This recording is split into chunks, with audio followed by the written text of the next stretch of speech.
Hey kids, it's story time, and today we're reading Bubble Trouble.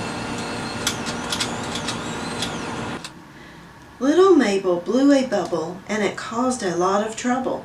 Such a lot of bubble trouble in a bibble-bobble way.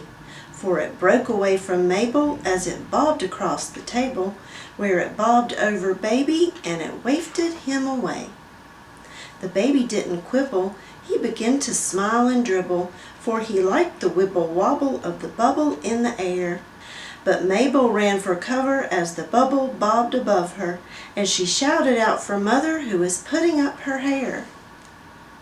At the sudden cry of trouble, Mother took off at the double, for the squealing left her reeling, made her terrified and tense, saw the bubble for a minute, with the baby bobbing in it, as it bibbled by the letterbox and bobbed across the fence.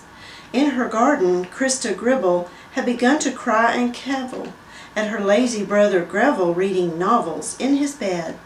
But she bellowed, "Gracious, Greville!" as she grovelled on the gravel, when the baby in the bubble bibble-bobbled overhead.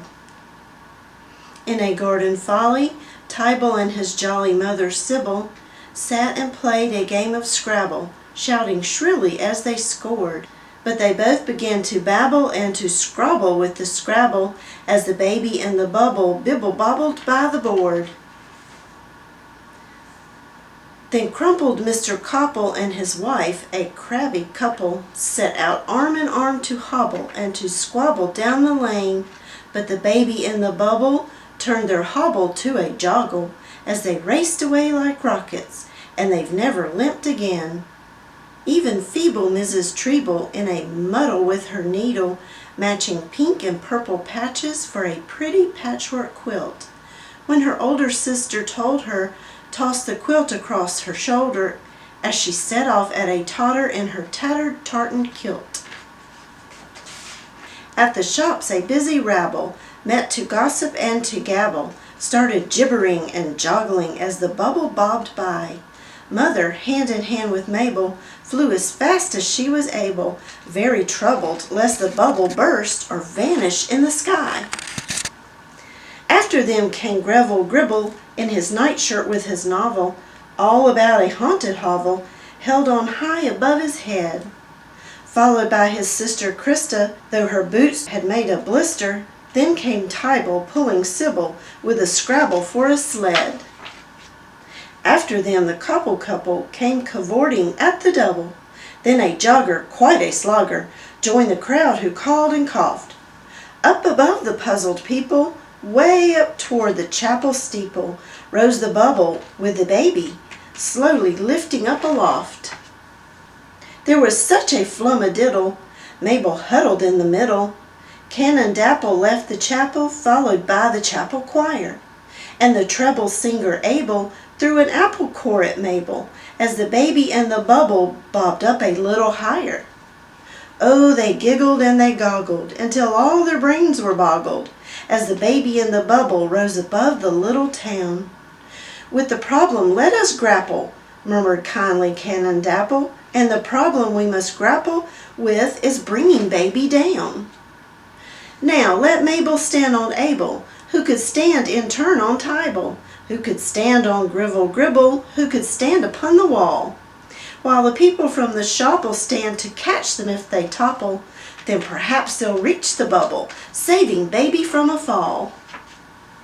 But Abel, though a treble, was a rascal and a rebel, fond of getting into trouble when he didn't have to sing. Pushing quickly through the people, Abel clambered up the steeple with nefarious intentions and a pebble in his sling. Abel quietly aimed the pebble past the steeple of the chapel, at the baby in the bubble wibble-wobbling way up there, and the pebble burst the bubble, so that the future seemed to fizzle for the baby boy who grizzled as he tumbled through the air. What a moment for a mother as her infant plunged above her. There were groans and gasps and gargles from the horror-stricken crowd.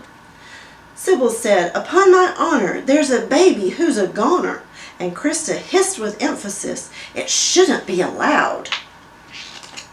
But Mabel, Tybal, Greville, and the jogger christened Neville didn't quiver, didn't quaver, didn't drivel, shrivel, wilt.